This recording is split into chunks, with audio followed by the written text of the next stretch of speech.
Hey, beautiful soul. Welcome back to my channel.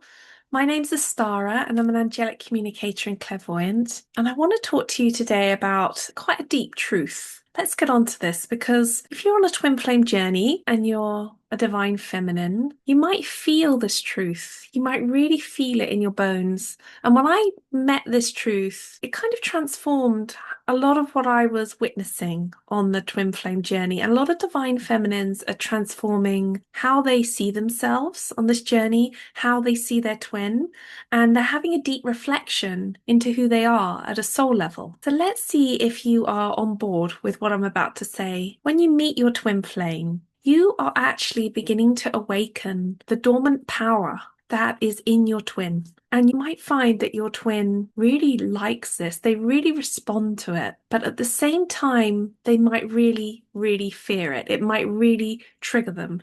And it is possible to love something and fear it. It is possible to hold those two spaces and to even flick between the two, to move between love and fear all the time. And we definitely witness this in the twin flame dynamic, particularly when you go in separation. So let's unravel why this might be.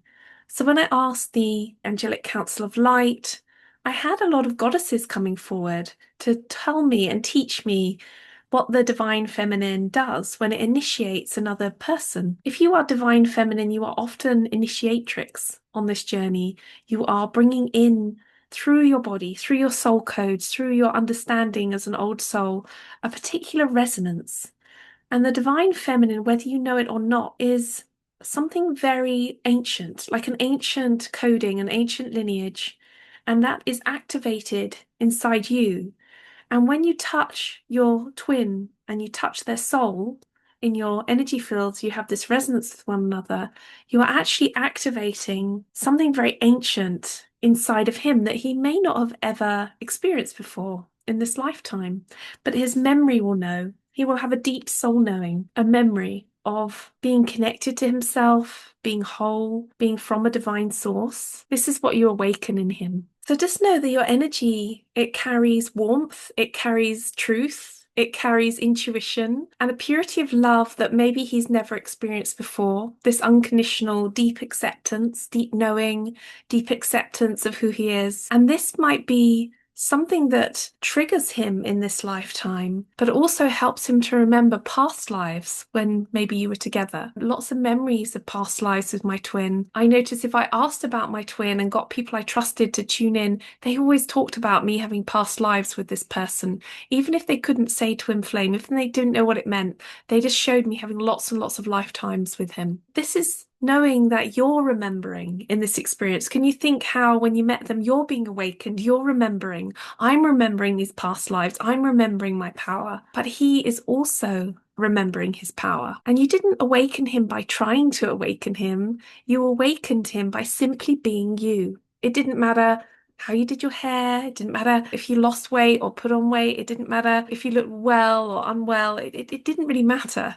What happened was he came into contact with your vibration, and suddenly he was being reminded about who he is. And your essence is the key that unlocks that part of him that he hid away from the world, in the same way that he is awakening parts of you that you have been hiding from the world. The truth is, your soul is designing this so that you can come into wholeness. And your matrix twin, the sacred masculine energy, is recognizing you at a soul level. His heart is actually remembering you, but his heart might be under a shield, it might be under a lot of stagnation, it might be very discombobulated from the rest of him. And his higher self is definitely remembering and bowing to you. That deep recognition of you is triggering an awakening in him. So you don't just awaken him on the emotional level, although you will, you awaken a power. And this is power that he's buried, he's probably avoided, or he's probably forgotten. And these are the things that in the masculine energy in our world, in our very distorted world, often the masculine energy in our children is very suppressed, it's very traumatized, it's purposely distorted, I believe, to take them out of that connection with their power, to make them feel like they are not complete and whole and strong on their own. And that happens in our world through all sorts of distractions, all through all sorts of trauma, all sorts of conditioning. And when he comes to meet you in this lifetime, you're stirring up in him his suppressed intuition. Maybe he suppressed it. You're aware that maybe he did things in the past and then he suppresses things that push him to act on impulse. And so he's to be more rational, think about it from your mind, don't just act on impulse. All the things that were his power have been suppressed. And when you come along, they start to emerge, they start to fire up again. You're also activating his divine masculine energy, the energy on his template that's been waiting to be awakened, that's been dormant, maybe even out of his body. And that is a huge experience for anybody. I've been working on my template for a long time, even before I met my twin. I was working on my sacred masculine energy, and it is very different to the masculine energy that we are conditioned into in the Matrix. You're also awakening his spiritual purpose. He will have a massive download when he meets you of what his purpose is in this life. And it might be very confusing to him. It might be very different from what he's actually doing in this life. You'll awaken his emotional depth as well. Depth is one of the big things on this journey. Suddenly you're not meeting on a superficial level with most people like you do in life. Suddenly you're dropping into this deep soul knowing of one another. You're also awakening his capacity for unconditional love. And that is a massive thing, isn't it? To step out of what is conditional, what we're taught is codependency in this matrix, what we're taught as how love should look like and what it should be like, and it needs to be a certain way and look a certain way. We're moving into this new bracket of unconditional love, which is 5D consciousness. It's a heart chakra awakening. It's the heart matrix becoming an active instrument of understanding and peace and unity. You're also bringing in his soul memory of union. He might have decided that superficial relationships and friendships was all that he was going to have in his life. And then you come along and you're waking up a soul memory, a union inside of him, but also outside of him with someone else, with you. So these things were dormant. They weren't dead. They weren't missing. They were sleeping. They were not even lost even. He might not have known where they are, but they were definitely waking up, and you were the person that lit that spark inside of him. So when your energy touches his, then your soul level codes, who you are, becomes activated. The fire is lit, and the remembrance actually begins. Now, this fire is lit in both of you. We know that because it can be such an incredible experience to be activated by your twin. And on a soul level, he has actually asked for this. Your divine counterpart has asked for you to come in. I believe they manifest you into their lives. Not the other way around. They manifest you in. You come in to activate them because they, on their soul level, knows that they are going off course and they need to come back into alignment. So he incarnated in this lifetime knowing that you would be the catalyst at some point in their life. And this is what I want to share with you because we can have such a tough time on this journey of not knowing how they feel, not knowing what they think about us. So I asked in many, many readings to look at people's twins. I'm asked to look at people's twins, and these are the beautiful things I'm shown that come through again and again and again. This is the truth of how the counterpart, the masculine, the matrix twin, really feels about the divine feminine. And some of the things that come up, how he feels so alive when he's in your presence, when he thinks about you, when he's about to go to sleep and you come into his mind or you come into his dreams, he feels alive in a way that he's never felt alive before in this life. And anybody who's lived life here on planet Earth will notice how life-draining, how soul-sucking, how weary it makes everybody. The Matrix is full about death forces, like trying to get us down into the lowest frequencies and remove that life-giving energy. And when he thinks of you, it reminds him of this beautiful life force he's got inside of him, and it awakens within him. This is why we're called twin flames, because it's the resurrection of the light. It's the movement of energy through us, this Christ energy through our templates that happen when we're activated with our twins. It also reminds him how deeply he can feel, and this might be for the first time, maybe since childhood, maybe ever as an adult, that he can feel so deeply about someone or something. A lot of the masculines in our matrix, they lose meaning in their lives. They lose a sense of purpose. Everything becomes meaningless. Everything becomes dulled. It can be a very traumatic experience. It's like a deadness that runs through everything. He can often be very depressed. There can be a lot of depression. When he's thinking about you and he's feeling into you, he's realizing that the depth of his feeling is just dropping to new levels. And that feels good, actually. That feels really good to know it can be met at such a deep level. And you're also helping him to grow spiritually. They know, they're aware that you're the light, you're where they're going, you're the lighthouse, you're where they're going to go to, because they know that they're going to grow and expand spiritually through this journey. And I see that they often feel so safe with their twin. They feel so connected, and that his heart feels very safe when they're around you. Another aspect of this that I'm shown is that it's like your energy is very activating for your twin. It calls him into purpose, it calls him into alignment because it's activating his masculine template, which is yang. It's about action, it's about deep purpose, it's about finding the power within you to step up, stand up in your integrity, and be who you are. This is how they can feel so good when they're with you. It's not like they want to be lazy. It's not like they want to be an avoidant. It's not like they want to be confused all their lives. They actually want to feel that power.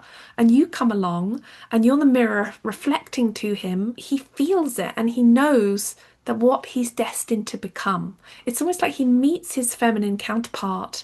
You're the empress, you're the divine feminine goddess energy, and it's like he knows he has to step up, he knows he has to expand, he knows he has to grow, and he wants to grow into that king energy, into that emperor energy, into that warrior, into that divine masculine energy, that protector, that builder, that community holder. So his soul knows that you are his awakening. He also knows that if he doesn't show up in the way he needs to, then he would have failed on a very deep level, because he knows it's a devotional path, that the love he feels in this moment is allowing him to feel and know his true self, to experience his true essence. And that can only be done by connecting in with your energy field that's like shining the light on him. This can also be a problem because it triggers him. The awakening is beautiful, but it also shakes this foundation in him, particularly for the Matrix twin. It's shaking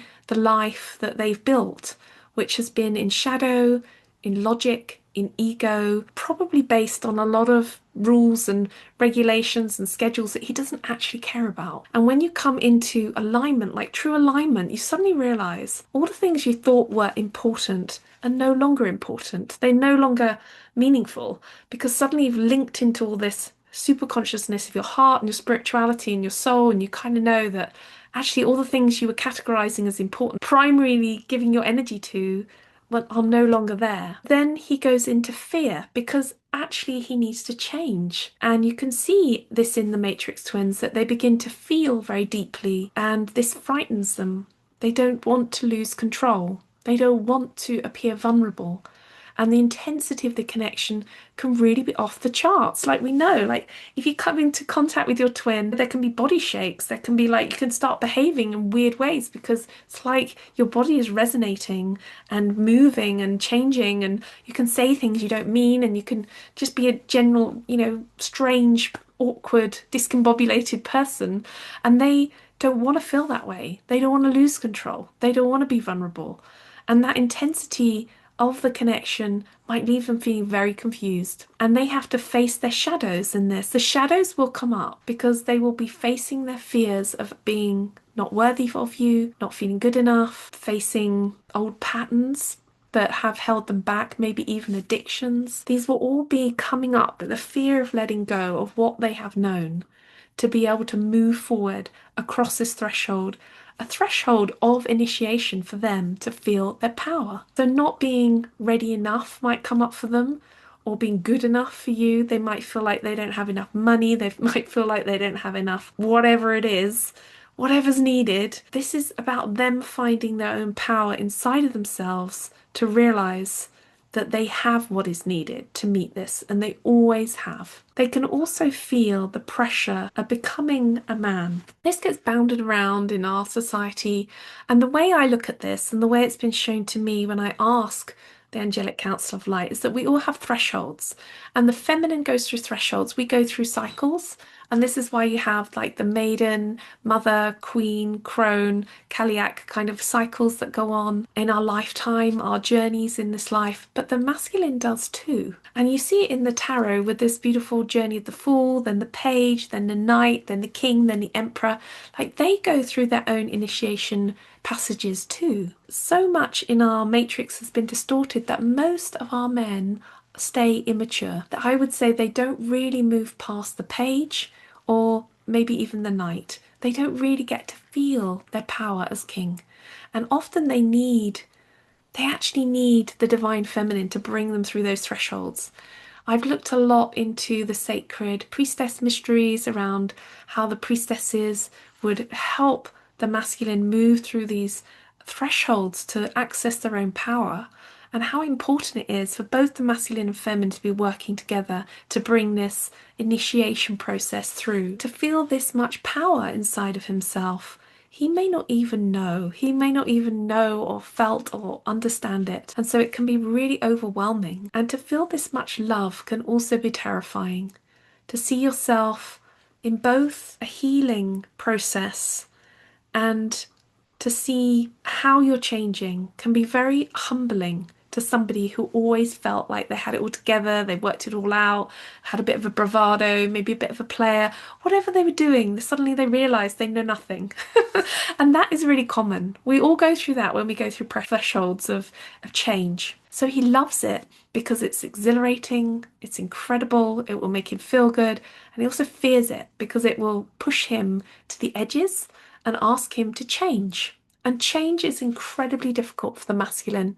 The feminine, we're changing all the time. We go through monthly cycles of change, the moon's changing, we're always changing. Whereas the masculine is fixed and it's linear. And to change is literally like breaking. It's like the tower is crumbling and then it's rebuilt. It's a very difficult process for the masculine energy. So know that he's going through a huge amount here. And divine feminine, I want you to know that you do not need to do anything here. It's not like you need to break him or confuse him or push him or overwhelm him. I'm not really a huge fan of telling what the masculine what to do either. I think the best way for anybody to change is to provide a certain environment for them, maybe a sacred space, a safe space, and for them to go through their own change in their own way without anybody imposing their will on them.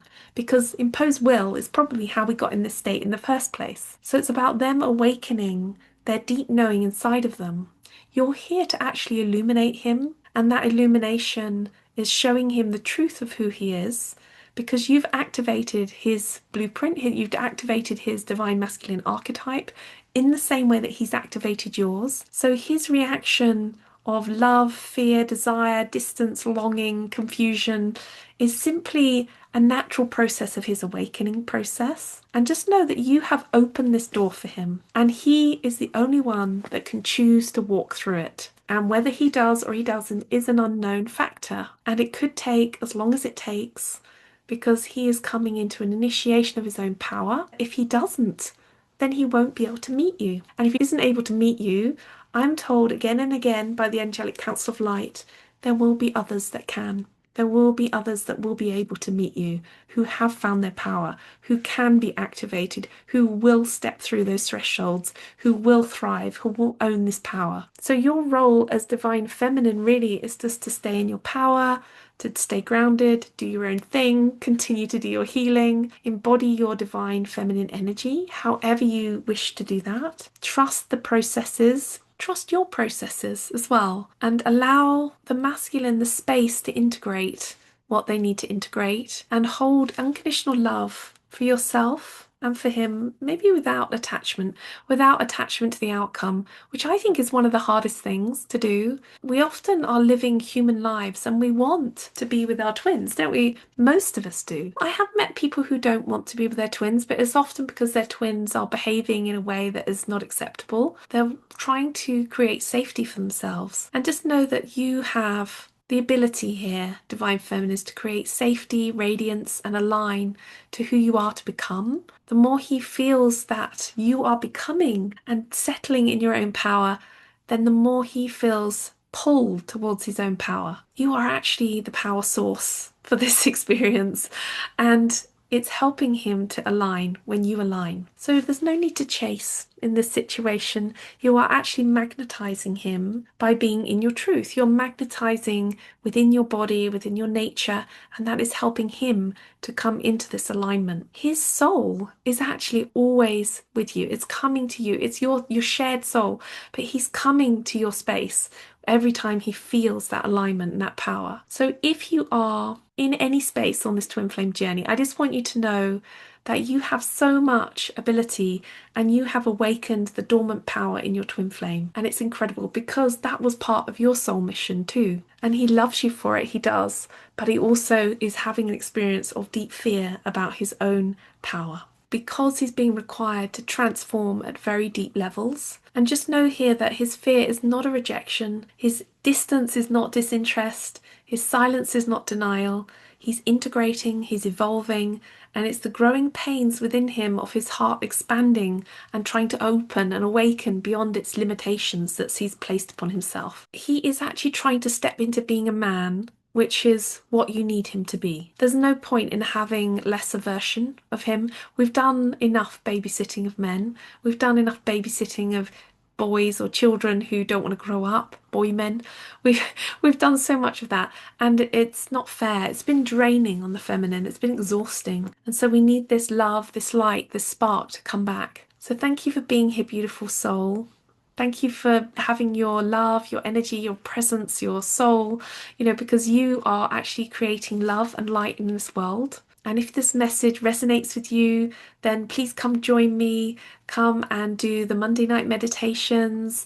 I would love it if you did a soul session, or if you need a twin flame clarity session, looking at your dynamic with your twin and maybe getting any guidance that you feel you might need, then come join me. I would love that. Go to my link tree on my Facebook or my Instagram. Actually, Facebook's a bit rubbish. Go to my website or my Instagram or my link tree and you'll see what I have to offer.